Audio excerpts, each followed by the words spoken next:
जय श्री कृष्णा मेरे प्रिय आध्यात्मिक साथियों। आज हम सब एक ऐसी यात्रा पर निकलने वाले हैं जो हमें बाहरी दुनिया के शोर शराबे से निकालकर हमारे अपने भीतर की शांत गहराइयों में ले जाएगी। ये यात्रा है ज्ञान की, सत्य की और स्वयं को उस परम सत्य से जोड़ने की। और इस अविस्मरणीय यात्रा का हमारा सबसे बड़ा मार्गदर्शक है श्रीमद् भगवद गीता। हम में से कितने लोग हैं जो अपनी जिंदगी की भागदौड़ में अक्सर खुद को खोया हुआ महसूस करते हैं। हमें लगता है कि हम किसी चौराहे पर खड़े हैं जहां कई रास्ते हैं, लेकिन हमें ये नहीं पता कि कौन सा रास्ता सही है, कौन सा गलत। हमारे मन में हजार सवाल उठते हैं। मैं कौन हूं? मेरा मकसद क्या है? मुझे इस दुनिया में क्या करना चाहिए? मेरी परेशानियां कब खत्म होंगी? ठीक वैसे ही जैसे अर्जुन कुरुक्षेत्र के युद्ध मैदान में खड़े होकर कंफ्यूज्ड हो गए थे, हम सब भी कभी न कभी अर्जुन की तरह ही अपनी दुविधाओं और उलझनों से घिर जाते हैं। लेकिन भगवद गीता सिर्फ एक धार्मिक किताब नहीं है दोस्तों, ये हमारे जीवन का वो मास्टर कुंजी है जो हर ताले को खोल सकती है। ये वो हैंडबुक है जो हमें सुबह बिस्तर से उठने से लेकर रात को गहरी नींद में जाने तक हमारे हर एक पल में सही और सार्थक रास्ता दिखाती है। ये हमें सिखाती है कि हमारी हर समस्या का समाधान हमारे ही भीतर मौजूद है, बस हमें उसे खोजने की कला आनी चाहिए। तो अगर आप अपनी जिंदगी में अर्जुन की तरह कंफ्यूज्ड हैं और जानना चाहते हैं कि अपने अंदर की शक्ति को कैसे पहचाने, तो ये वीडियो, ये सत्संग आपके लिए ही है। ये यात्रा बहुत गहरी और महत्वपूर्ण होने वाली है, इसलिए अपनी सारी चिंताओं को एक तरफ रख दें, अपने मन को शांत करें और इस ज्ञान गंगा में डुबकी लगाने के लिए तैयार हो जाएं। इस पल को पूरी तरह से महसूस करें जैसे आपके चारों ओर दिव्य ऊर्जा का एक घेरा बन गया हो। अपनी आंखें बंद करें, एक गहरी सांस लें और बस महसूस करें कि आप यहां अकेले नहीं हैं, बल्कि हम सब एक साथ इस पवित्र ज्ञान को पाने के लिए एकत्रित हुए हैं। और हाँ, अगर आप हमारे आध्यात्मिक साथी परिवार का हिस्सा हैं या पहली बार यहां आए हैं, तो इस ज्ञान की धारा को और भी ज्यादा लोगों तक पहुंचाने के लिए इस वीडियो को लाइक जरूर कर दें। आपका एक लाइक हमें प्रेरणा देता है और इस पवित्र ज्ञान को उन लोगों तक पहुंचाने में मदद करता है जिन्हें इसकी सबसे ज्यादा जरूरत है। और अगर आपको हमारा ये प्रयास, हमारा काम पसंद आता है, तो चैनल को सब्सक्राइब करना और बेल आइकॉन, घंटी का बटन दबाना बिल्कुल न भूलें, ताकि आप हमारी इस पवित्र यात्रा के हर कदम पर हमारे साथ रह सके और हम हर दिन एक नई प्रेरणा के साथ आपसे जुड़ सके। तो चलिए अब बिना किसी और देरी के हम सब मिलकर इस अद्भुत आध्यात्मिक यात्रा को, इस ज्ञान गंगा को, जहां हम श्री कृष्ण की शिक्षाओं को आत्मसात करेंगे, शुरू करते हैं। दोस्तों, कल्पना कीजिए, आज से हजारों साल पहले भारत की पावन भूमि पर कुरुक्षेत्र नाम के एक विशाल मैदान में दो विशाल सेनाएं आमने सामने खड़ी हैं। एक तरफ धर्म के प्रतीक पांडव, जिनके पक्ष में स्वयं भगवान श्री कृष्ण सारथी बने खड़े हैं, और दूसरी तरफ अधर्म के प्रतीक कौरव। ठीक बीच में खड़े हैं अर्जुन, जो दुनिया के सबसे महान धनुर्धरों में से एक है।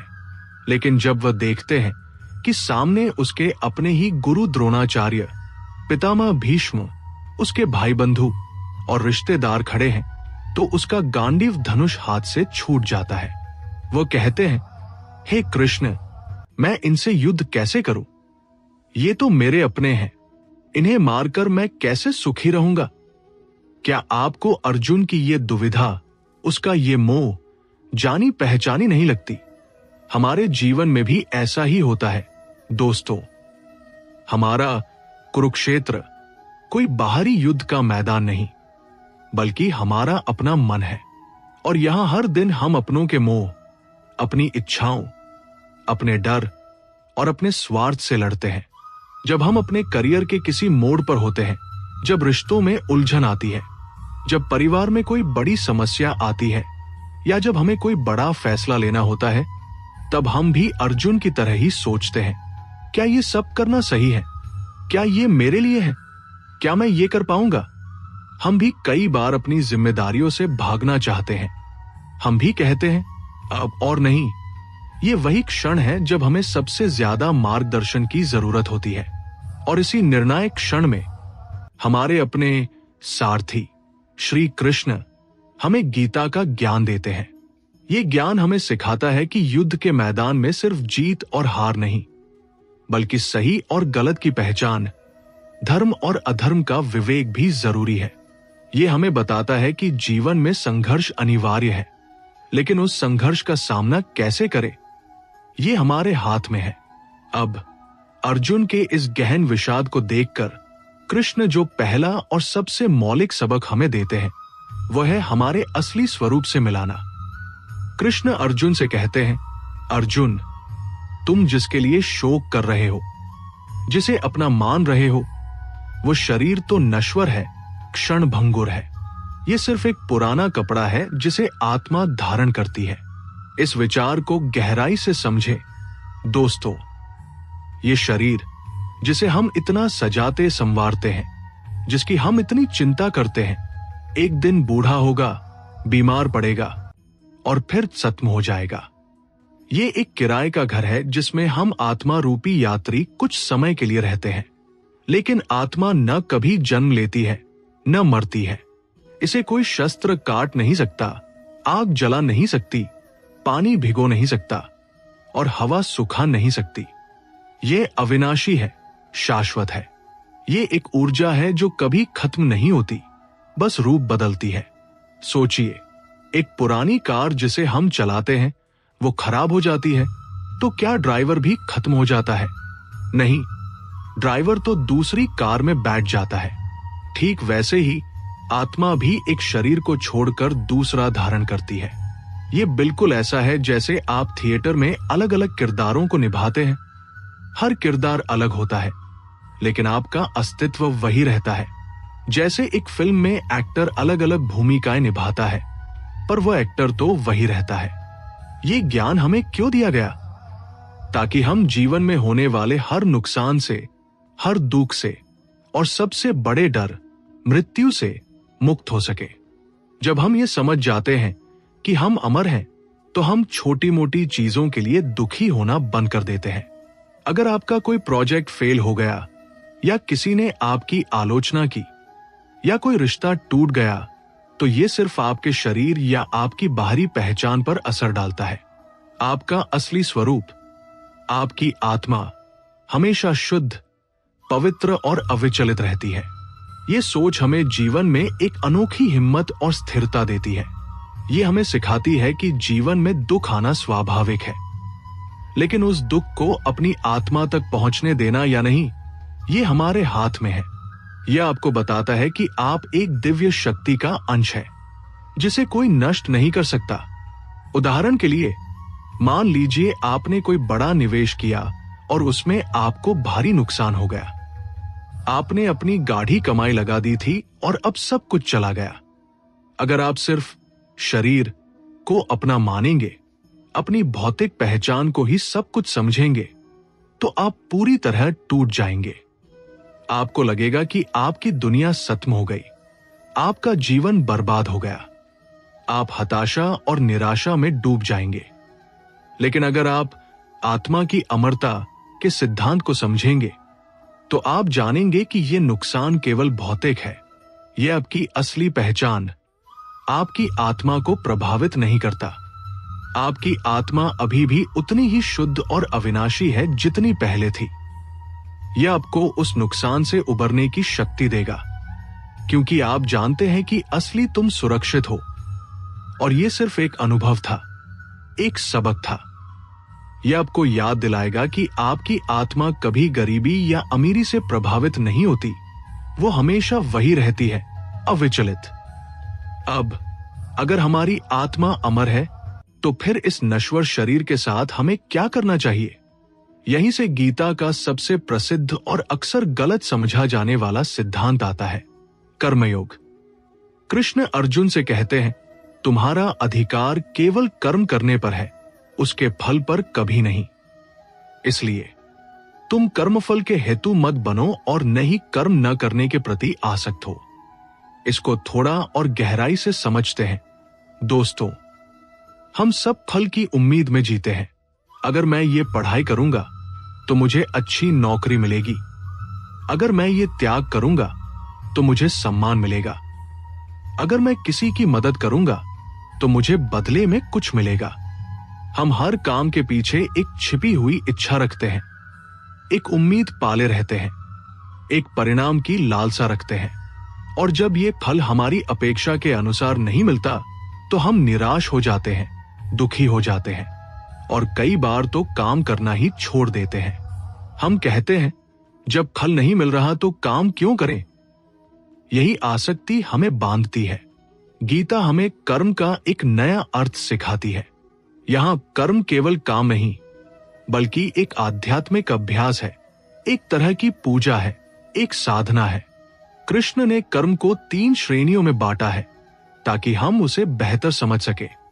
कर्म, वे कर्म जो कर्तव्य हैं, धर्म के अनुसार हैं और सही भावना से किए जाते हैं, जैसे अपने माता पिता की सेवा करना, अपना काम ईमानदारी और लगन से करना, समाज के प्रति अपनी जिम्मेदारी निभाना, बच्चों को पढ़ाना। ये वो कर्म है जिनसे न तो आपको कोई पाप लगता है और न ही कोई नया बंधन बनता है, क्योंकि आप उसे कर्तव्य समझकर करते हैं, बिना किसी स्वार्थ के।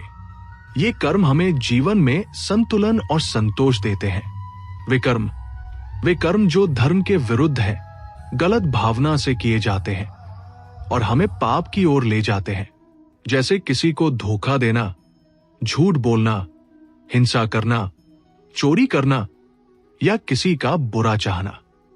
इन कर्मों से हमें दूर रहना चाहिए, क्योंकि ये हमें नकारात्मक परिणामों से बांधते हैं और हमारे भीतर अशांति पैदा करते हैं। ये कर्म हमें पतन की ओर ले जाते हैं। अकर्म, ये कर्मयोग की सर्वोच्च अवस्था है, जहां हम कर्म करते हुए भी उसके फल से पूरी तरह से अनासक्त होते हैं। यह वह स्थिति है जहां व्यक्ति कर्म तो करता है, लेकिन उसके मन में फल की कोई लालसा नहीं होती। वो परिणाम की चिंता नहीं करता, क्योंकि उसे पता है कि फल उसके हाथ में नहीं है। ये ऐसी स्थिति है जब आपके कर्म बिना किसी बंधन के होते हैं, क्योंकि आपकी चेतना शुद्ध है और आप सिर्फ अपने कर्तव्य पर ध्यान केंद्रित करते हैं। यही अनासक्ति ही कर्मयोग का सार है। जब आप अपने कर्म को एक योग बनाते हैं, यानी काम और परमात्मा को एक कर देते हैं, तो फल अपने आप आपके पास आता है। एक किसान जब बीज बोता है तो वो ये नहीं सोचता कि हर बीज से पौधा निकलेगा या नहीं, या फसल कैसी होगी। वो बस अपना कर्म यानी बीज बोना, पानी देना, मिट्टी तैयार करना पूरी निष्ठा से करता है। फल तो प्रकृति के हाथों में है, उसके अपने नियम है। यही कर्मयोग है। ये हमें सिखाता है कि हम अपने काम में पूरी तरह से डूब जाएं, बिना परिणाम के बारे में सोचे। ये कर्मयोग आपको तनाव से मुक्त करता है, आपके काम में परफेक्शन लाता है और आपको आंतरिक आनंद देता है। ये सिद्धांत हमें जीवन में निर्लिप्त भाव से जीने की कला सिखाता है, जहां हम दुनिया में सब कुछ करते हैं, सभी रिश्तों और जिम्मेदारियों को निभाते हैं, लेकिन किसी भी चीज से बहुत ज्यादा जुड़े नहीं रहते। ठीक वैसे ही जैसे कमल का पत्ता पानी में रहते हुए भी उस पर पानी की एक बूंद भी नहीं ठहरती। वह पानी में होता है, लेकिन पानी उसे भिगो नहीं पाता। उदाहरण के लिए मान लीजिए आप एक शिक्षक हैं। आपका कर्म है बच्चों को ज्ञान देना। अगर आप सिर्फ इस बात की चिंता करें कि बच्चे अच्छे नंबर लाएंगे या नहीं, या आपके पढ़ाने से आपकी तारीफ होगी या नहीं, तो आप ठीक से नहीं पढ़ा पाएंगे। आपका मन फल की चिंता में भटकता रहेगा। आपका ध्यान बच्चों को ज्ञान देने से हट जाएगा और आपका पढ़ाना उतना प्रभावी नहीं होगा। लेकिन अगर आप पूरी निष्ठा, प्रेम और समर्पण से पढ़ाएंगे, ये सोचकर कि ये आपका कर्तव्य है और आप बच्चों के भविष्य को बेहतर बना रहे हैं, तो बच्चे अपने आप अच्छा प्रदर्शन करेंगे और आपको सच्ची संतुष्टि भी मिलेगी, चाहे परिणाम कुछ भी हो। यही अनासक्ति है। ठीक ऐसे ही एक डॉक्टर का कर्तव्य है मरीज का इलाज करना, न कि ये चिंता करना कि मरीज ठीक होगा या नहीं।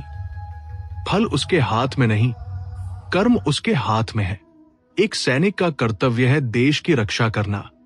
परिणाम जो भी हो, वो अपने कर्तव्य से विचलित नहीं होता। अब इस कर्मयोग को सही ढंग से करने के लिए हमें एक और बड़ी बाधा से निपटना होगा, वो है हमारा मन। मन हमारा सबसे बड़ा दोस्त भी है और सबसे बड़ा दुश्मन भी। अर्जुन ने स्वयं कृष्ण से कहा था कि ये मन बहुत चंचल, अशांत, बलवान और हठी है। इसका निग्रह करना वायु को रोकने के समान अत्यंत कठिन है। क्या आप इससे सहमत नहीं हैं? दोस्तों, हमारा मन कभी अतीत की यादों में खोया रहता है, तो कभी भविष्य की चिंताओं में उलझा रहता है। ये हमें वर्तमान में जीने नहीं देता और यही हमारी अशांति का सबसे बड़ा कारण है।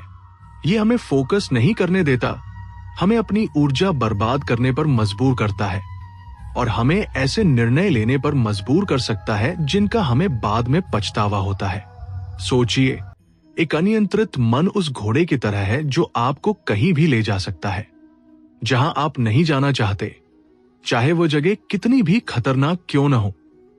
यह आपको लगातार बेचैन रखता है, आपकी शांति छीन लेता है।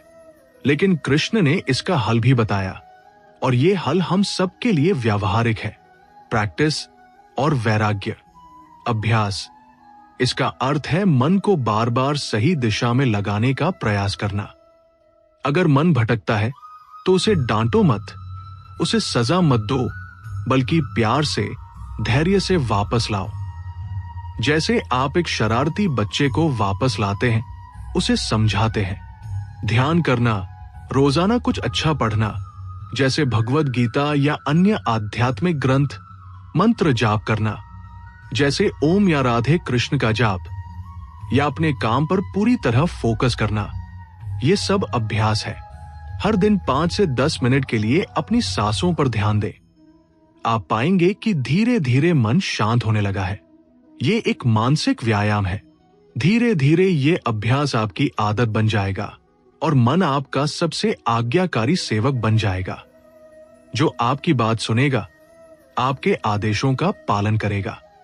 वैराग्य, इसका मतलब दुनिया छोड़कर जंगलों में जाना नहीं है या परिवार त्याग देना नहीं है। इसका मतलब है दुनिया की चीजों, रिश्तों और परिणामों के प्रति मोह को कम करना। जैसे अगर आपको कोई चीज बहुत पसंद है तो उसका मजा लो, उसका उपयोग करो, लेकिन उसे अपनी पहचान मत बनाओ, उससे चिपको मत। मोबाइल से अत्यधिक लगाव, सोशल मीडिया पर मिलने वाली तारीफों का मोह, पैसों के पीछे अनियंत्रित भागना, किसी रिश्ते से अत्यधिक उम्मीदें रखना, यही वो बंधन है जिनसे वैराग्य हमें मुक्ति देता है।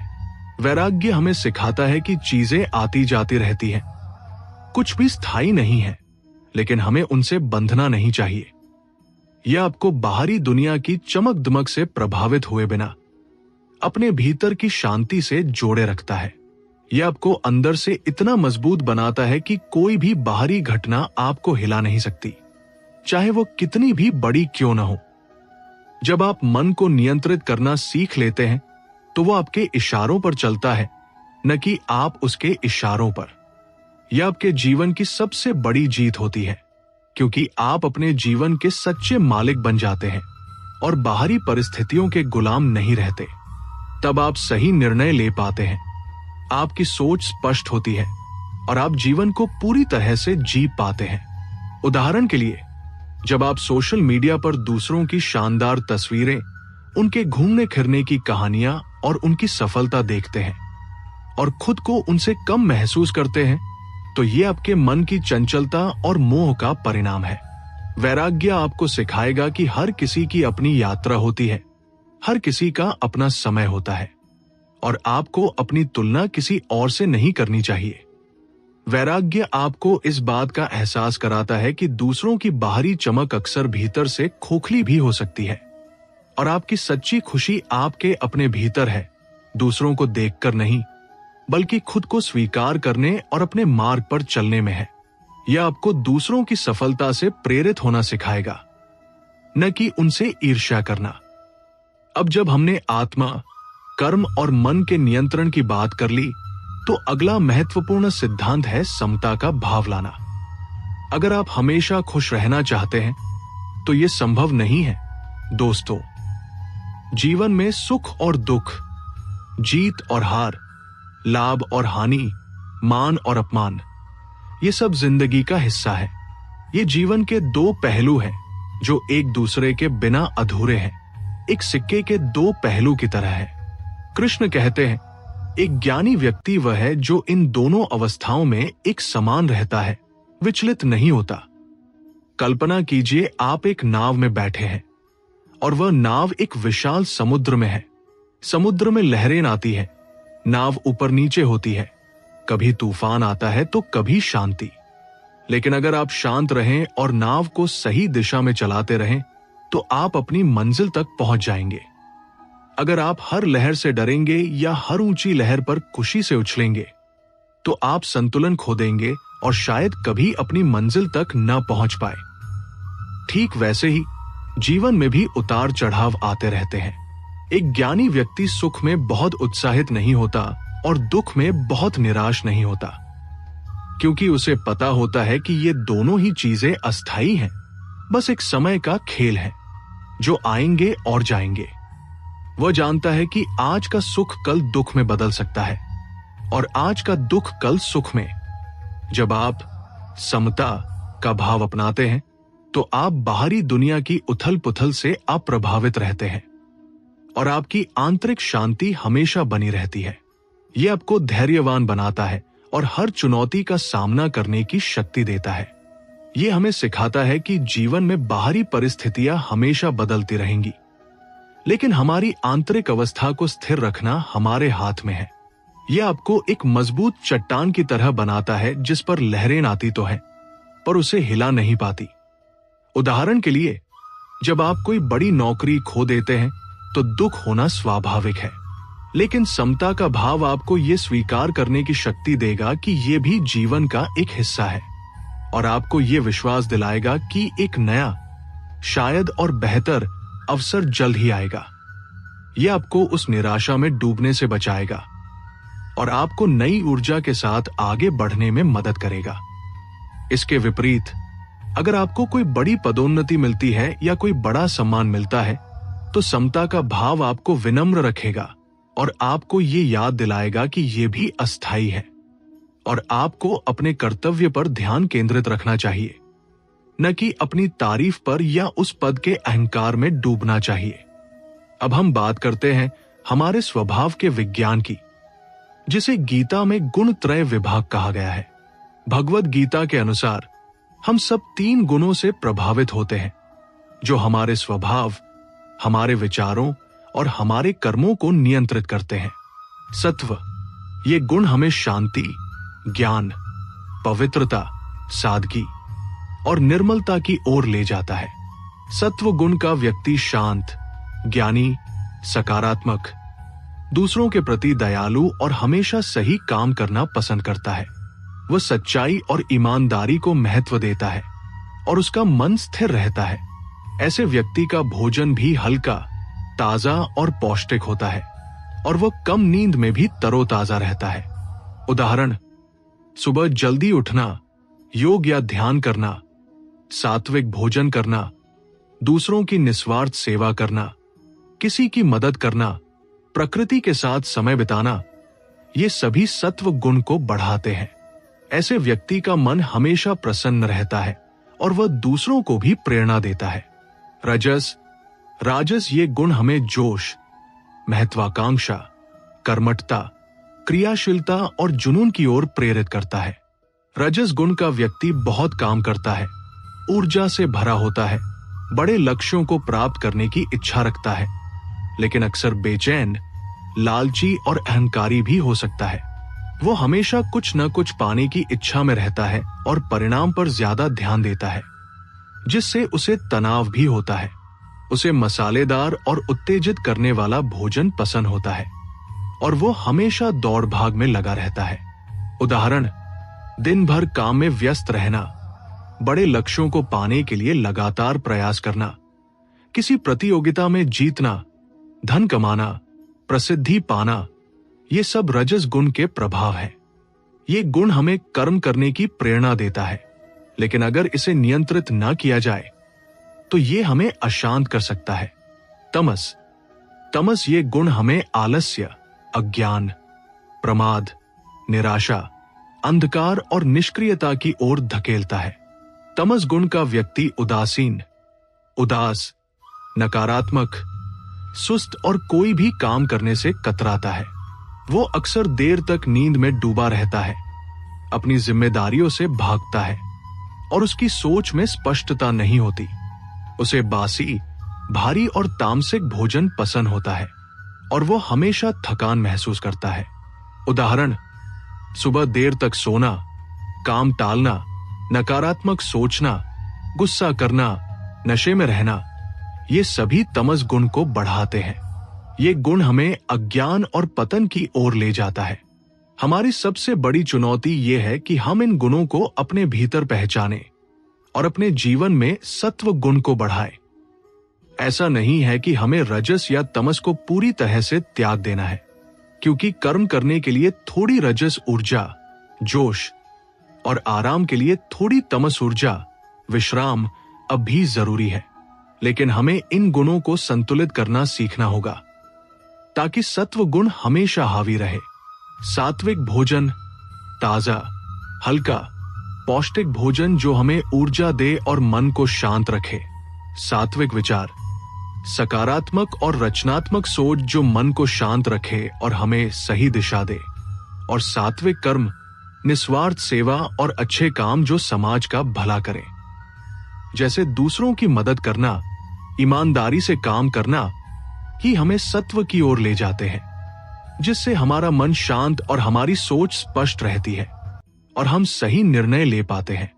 अब इन सभी मार्गों, ज्ञान योग, आत्मज्ञान, कर्म योग, निस्वार्थ कर्म और ध्यान योग, मन का नियंत्रण के बाद कृष्ण अर्जुन को सबसे सरल और सबसे शक्तिशाली मार्ग देते हैं, भक्ति का मार्ग।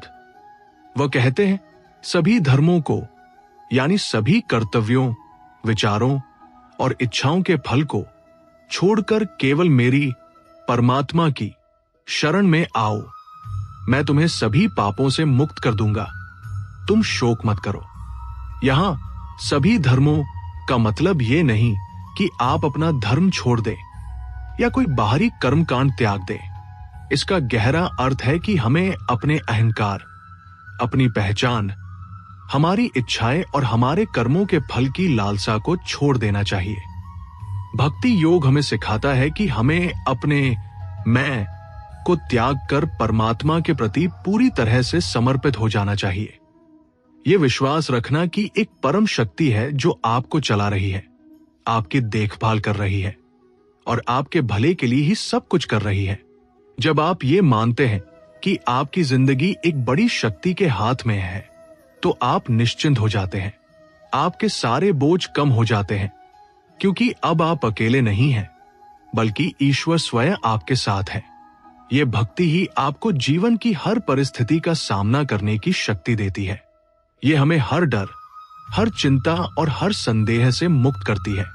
ये भक्ति ही आपको कर्म, मन और ज्ञान के रास्तों पर मजबूती से चलने की शक्ति देती है। यह आपको एक ऐसी आंतरिक सुरक्षा देती है जिसे कोई बाहरी शक्ति भंग नहीं कर सकती। ये हमें एक ऐसी शांति देती है जो दुनिया में किसी भी चीज से नहीं मिल सकती, क्योंकि ये शांति भीतर से आती है। यह आपको ईश्वर के साथ एक गहरा, अटूट रिश्ता महसूस कराती है, जहां आप हमेशा सुरक्षित और प्रेम से भरे रहते हैं।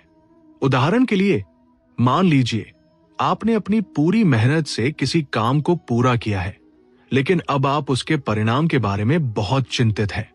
आप रात रात भर सो नहीं पा रहे हैं, बेचैन हैं।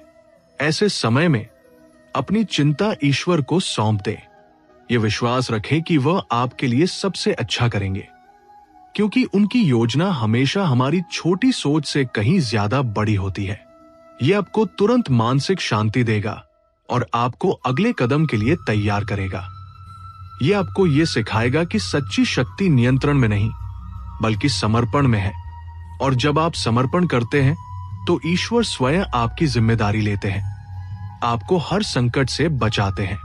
ये गीता हमें सिखाती है कि आप इस शरीर से कहीं ज्यादा हैं। आप एक अमर आत्मा है जिसकी कोई सीमा नहीं। ये ज्ञान हमें हर हानि और भय से मुक्त करता है और हमें अपने असली स्वरूप से मिलाता है। काम करो, लेकिन फल की चिंता मत करो, क्योंकि आनंद कर्म में है, परिणाम में नहीं। इससे आपका हर काम बेहतर होगा। आप तनाव मुक्त रहेंगे और आपको आंतरिक संतुष्टि मिलेगी। अपने मन को अपना दोस्त बनाओ, अपना दुश्मन नहीं। इसे अभ्यास और वैराग्य से नियंत्रित करो। एक नियंत्रित मन ही सच्ची शक्ति है जो आपको सही निर्णय लेने में मदद करेगा। सुख और दुख में शांत रहो, समता का भाव अपनाओ, क्योंकि सब कुछ अस्थायी है। यह आपको हर परिस्थिति में स्थिर रखेगा और आपको अंदर से मजबूत बनाएगा। अपने भीतर के गुणों को पहचानो और सत्व गुण को बढ़ाओ, ताकि आपका जीवन पवित्र, शांत और संतुलित रहे। सात्विक जीवन ही आनंदमय जीवन है। और सबसे जरूरी बात, ईश्वर पर भरोसा रखो और खुद को पूरी तरह समर्पित कर दो, क्योंकि वही आपका सच्चा सहारा है जो आपको हर चिंता से मुक्त कर देगा। यह आपको एक अटूट सुरक्षा देगा। यही नहीं, गीता हमें और भी बहुत कुछ सिखाती है। यह हमें सिखाती है कि डर हमेशा मोह से पैदा होता है। जब आप किसी चीज या व्यक्ति से बहुत ज्यादा जुड़ जाते हैं तो उसे खोने का डर आपको सताने लगता है। इस मोह को कम करें तो डर अपने आप कम हो जाएगा।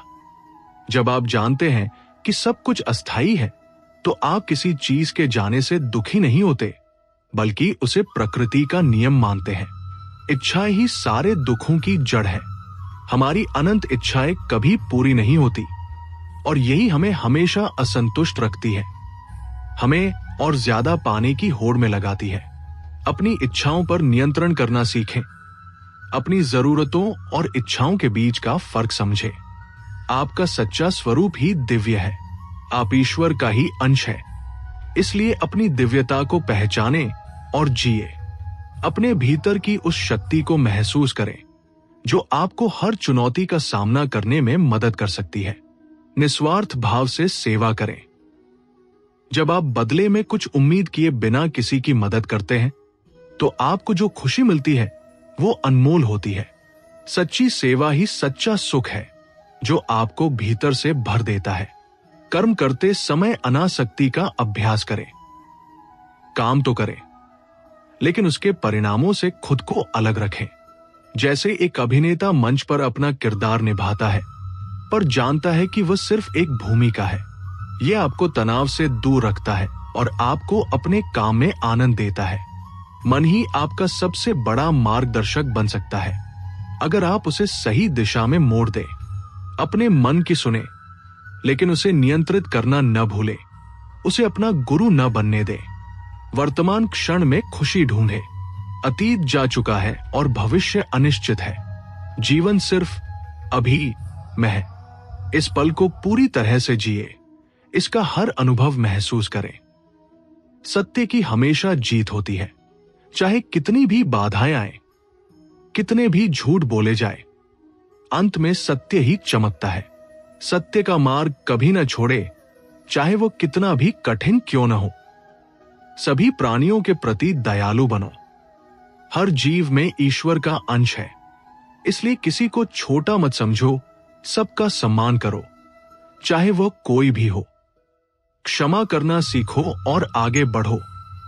दूसरों को माफ करके आप उन्हें नहीं, बल्कि खुद को उस कड़वाहट और क्रोध से आजाद करते हैं।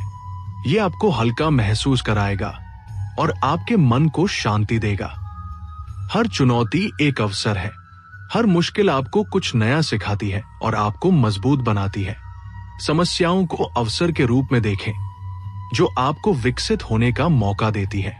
आंतरिक शांति विकसित करो। यह ऐसी दौलत है जिसे कोई छीन नहीं सकता।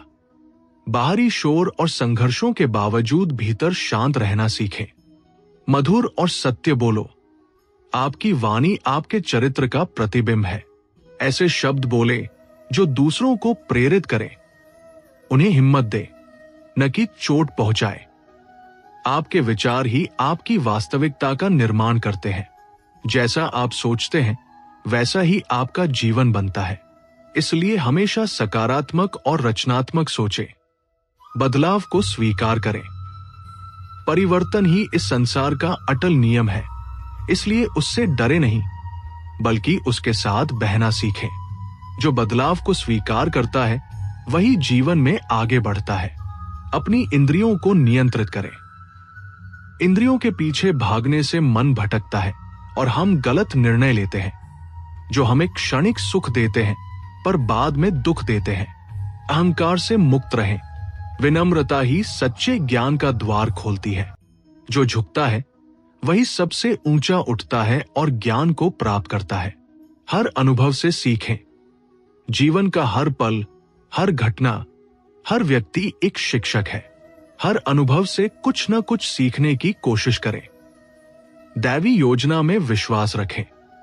यह विश्वास आपको मुश्किल समय में सहारा देगा, ये जानकर कि सब कुछ एक बड़े उद्देश्य के लिए हो रहा है, चाहे अभी वह आपको समझ न आ रहा हो। अपना कर्तव्य पूरी निष्ठा से निभाएं। यही आपका सच्चा धर्म है, चाहे वह कितना भी छोटा या बड़ा क्यों न हो। अपने कर्तव्य से कभी विमुख न हो। समय बर्बाद न करें।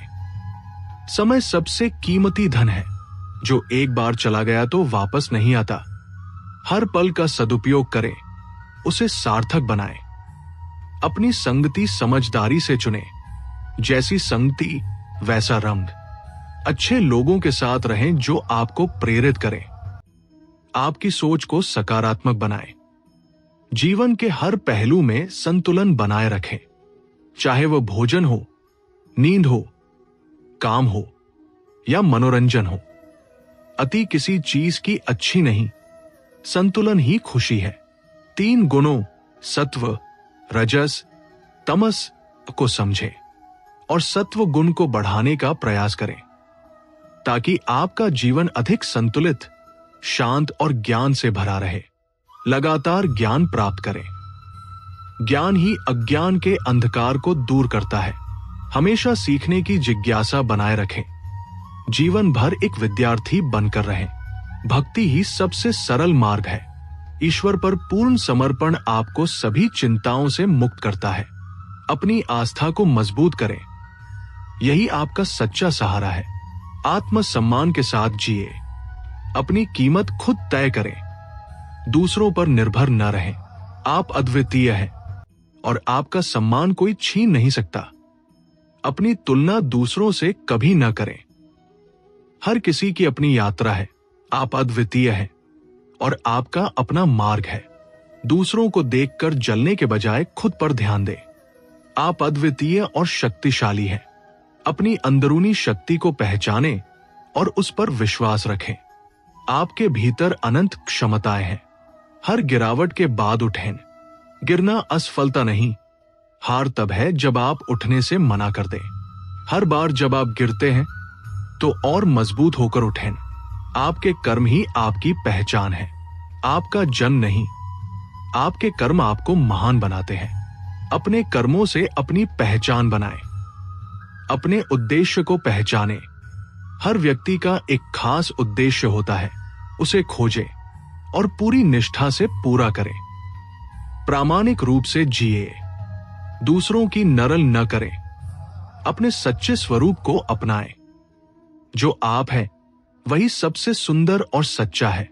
अतीत के पछतावों को छोड़ दें। जो हो गया उसे बदला नहीं जा सकता। अतीत से सीखें पर उसमें जकड़े न रहें। भविष्य की चिंता न करें। जो होना है वो होकर रहेगा। अपना ध्यान वर्तमान पर केंद्रित करें, क्योंकि यही आपके हाथ में है। आपके पास जो है उसके लिए कृतज्ञ रहें। कृतज्ञता हमें और ज्यादा खुशियां देती है। जो आपके पास है उसकी कद्र करें और संतुष्ट रहें। मौन सबसे गहरी प्रार्थना है। जब शब्द तत्म हो जाते हैं तो परमात्मा हमारी खामोशी सुनते हैं। शांत मन से की गई प्रार्थना बहुत शक्तिशाली होती है। बदले की भावना छोड़ दे। ये आपको अंदर से जलाती है और आपकी शांति भंग करती है। क्षमा करना ही सबसे बड़ा बदला है। सच्ची शक्ति भीतर से आती है। बाहरी ताकतें अस्थायी हैं, लेकिन आपकी आंतरिक शक्ति अनंत और स्थायी है। क्रोध को क्षमा से जीते। क्रोध आपके विवेक को नष्ट करता है, जबकि क्षमा आपको शांति और मुक्ति देती है। आत्मा अनुशासन का अभ्यास करें। यह आपको अपने लक्ष्यों को प्राप्त करने में मदद करेगा और आपको अपने ऊपर नियंत्रण देगा। विनम्र बनो। अहंकार पतन का कारण है, जबकि विनम्रता आपको सबसे ऊंचा स्थान दिलाती है और सबका प्रेम दिलाती है। सभी जीवन रूपों का सम्मान करें। हर जीव में ईश्वर है, इसलिए सबका आदर करें, चाहे वो छोटा हो या बड़ा। अनित्यता को समझे। हर चीज क्षण भंगुर है, इसलिए किसी भी चीज से बहुत ज्यादा मोह ना करें, क्योंकि वो हमेशा आपके साथ नहीं रहेगी। सच्ची खुशी बाहरी परिस्थितियों पर निर्भर नहीं करती। यह आपके अपने भीतर है, आपके मन की शांति में है। आपकी नियति आपके विकल्पों से बनती है। हर पल आपके पास चुनाव करने की शक्ति है। सोच समझ कर चुनें। अकेले रहने से न डरें। जब आप खुद को समझ लेते हैं, तो आप कभी अकेले नहीं होते, बल्कि अपनी ही आत्मा के साथ होते हैं। अपनी आंतरिक आवाज पर भरोसा करें। वही आपको सही रास्ता दिखाती है, क्योंकि वो परमात्मा की आवाज है। हर व्यक्ति में दिव्यता देखें। ईमानदारी के साथ जिए। यही आपकी सच्ची पहचान है और यही आपको शांति देगी, क्योंकि सच्चा व्यक्ति हमेशा सुखी रहता है। ये वह ज्ञान है जो हर युग में प्रासंगिक रहा है और हमेशा रहेगा। ये हमें सिखाता है कि जीवन में हर समस्या का सामना कैसे करें और एक सार्थक और आनंदमय जीवन कैसे जिए। तो इस ज्ञान को अपने जीवन में अपनाएं और अपनी जिंदगी को एक नई दिव्य दिशा दें। अगर आपको ये वीडियो पसंद आया हो और आपने यहां कुछ नया सीखा हो, तो इस ज्ञान की धारा को दूसरों तक पहुंचाने के लिए इस वीडियो को अपने दोस्तों और परिवार के साथ शेयर जरूर करें। आपके एक शेयर से ये ज्ञान किसी के जीवन में बड़ा बदलाव ला सकता है, किसी के अंधेरे जीवन में रोशनी भर सकता है। और हाँ, हमें कमेंट करके जरूर बताएं कि गीता के किस सिद्धांत ने आपको सबसे ज्यादा प्रभावित किया, या आपके मन में कोई सवाल है तो पूछें। आपके विचार हमारे लिए अमूल्य हैं। आध्यात्मिक साथी परिवार का हिस्सा बनने के लिए आप सबका बहुत बहुत धन्यवाद। हम जल्द ही एक नए विषय के साथ मिलेंगे, जो आपके जीवन को और भी समृद्ध करेगा। तब तक के लिए अपना और अपने परिवार का ध्यान रखें। जय श्री कृष्ण।